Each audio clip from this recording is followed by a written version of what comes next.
সদ্য প্রকাশিত গজল ইসলামিক গান। আমি এটা শুরু থেকে পুরোটা দেখেছি। তো এটা ইসলামী গান হয় কিভাবে দেখার পরে আমার মনে একটা প্রশ্ন আসছে।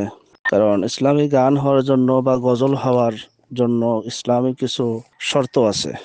তার মধ্যে থেকে একটা অন্যতম শর্ত হলো যে উক্ত ইসলামী গজলের মধ্যে কোনো ধরনের মিউজিক বা কোনো ধরনের বাঁশির আওয়াজ না থাকা। কিন্তু আলোচিত এই গানটিতে দেখলাম মিউজিকও আছে এবং সেখানে বাঁশির আওয়াজও আছে। এবং একটা অন্যতম শর্ত হলো যে উক্ত ইসলামী গজল এবং গানের দ্বারায় ইবাদতের মধ্যে কোনো গাফলতের সৃষ্টি না হতে হবে। কিন্তু অত্যন্ত দুঃখজনক বিষয় হলো যে এই গানটির মধ্যে সিনেমার বিভিন্ন থিম এবং এমন কিছু চিত্র ব্যবহার করা হয়েছে যা সম্পূর্ণ ইসলামী ভাবধারার সঙ্গে সাংঘর্ষিক। এই সমস্ত কারণে গানটিকে কোনোভাবেই ইসলামী এবং শরঈ পর্যায়ে জায়েজ গান বলার কোনো সুযোগ নেই। অনেকে বলে থাকেন যে হাদিসের মধ্যে রাসূলুল্লাহ সাল্লাল্লাহু আলাইহি ওয়াসাল্লাম বিবাহের অনুষ্ঠানের গানের মধ্যে দফ বাজানোর কথা বলছেন। কিন্তু আমি মনে করি যে এটা এক ধরনের শরিয়া এবং হাদিসকে বিকৃতি করার নামান্তর।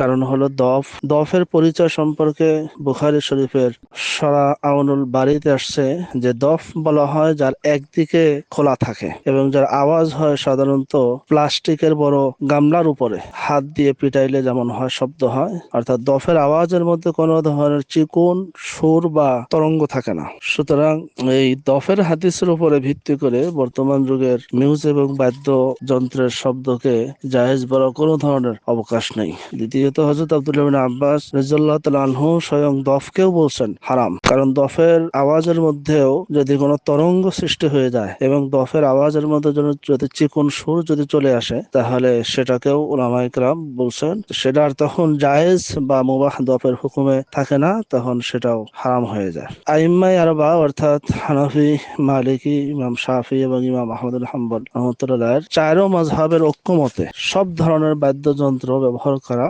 হারাম, নিষেধ। সুতরাং বাদ্যযন্ত্র ব্যবহারকৃত যে সমস্ত গান আছে সেগুলোকে ইসলামিক গান বলার কোনো ধরনের সুযোগ নাই। হাদিসের মধ্যে আল্লাহ রাসূল সাল্লাল্লাহু আলাইহি ওয়াসাল্লাম স্পষ্ট করে বলেছেন লা ইয়াকুনান্না মিন হাযিহি উম্মাহ আকওয়ামুন ইস্তাহিল্লুনা আল-হিররা ওয়াল হারির ওয়াল মিজমার।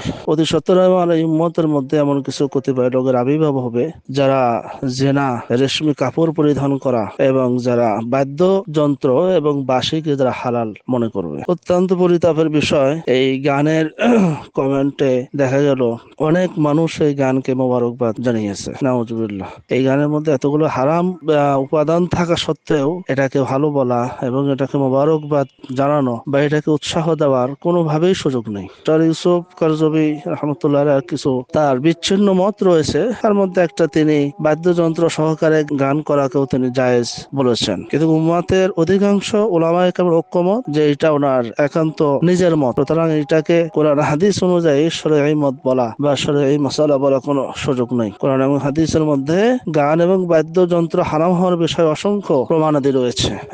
রাসূলুল্লাহ সাল্লাল্লাহু আলাইহি ওয়াসাল্লাম তো গায়িকা দাসীদেরকেও ক্রয় করতে আল্লাহ রাসূল নিষেধ করেছেন। হযরত আব্দুল্লাহ ইবনে ওমর রাদিয়াল্লাহু তাআলা আনহু একবার পথ দিয়ে যাওয়ার সময় গানের আওয়াজ শুনলেন, বাদ্যযন্ত্রের আওয়াজ শোনার সঙ্গে সঙ্গে তিনি কানের ভিতরে আঙ্গুল ঢুকিয়ে দিলেন। অসংখ্য প্রমাণাদি রয়েছে কোরআন এবং হাদিসের মধ্যে। আল্লাহর কোরআনের মধ্যে লাহওয়াল হাদিস বলা হয়েছে। লাহওয়াল হাদিসের ব্যাখ্যার মধ্যে হযরত আব্দুল্লাহ ইবনে আব্বাস, হযরত আব্দুল্লাহ ইবনে ওমর রাদিয়াল্লাহু তাআলা আনহুমা সহ সকল সাহাবায়ে ঐক্যমতে তাদের ব্যাখ্যা হলো যে লাহওয়াল হাদিসের দ্বারা উদ্দেশ্য এমন গান বাদ্য যার দ্বারা ইবাদতের মধ্যে এবং দ্বীনের মধ্যে গাফলতি সৃষ্টি হয়। সুতরাং ওনার এই গানের মধ্যে যেভাবে সিনেমার বিভিন্ন চিত্রনাট্যকে উপস্থাপন করা হয়েছে তাতে মনে হয় দুঃখজনক বাস্তবতা এটাই যে উনি সম্ভবত প্রচুর পরিমাণে বিভিন্ন হিন্দি সিনেমা এবং বিভিন্ন ইংরেজি মুভি দেখে থাকেন, নতুবা এইভাবে একটা ইসলামী সঙ্গীতের মধ্যে ইসলামিক সিনেমার থিম ব্যবহার উনি কিভাবে করতে পারেন। এই জন্য আমার ক্ষুদ্র দৃষ্টিতে মনে হয়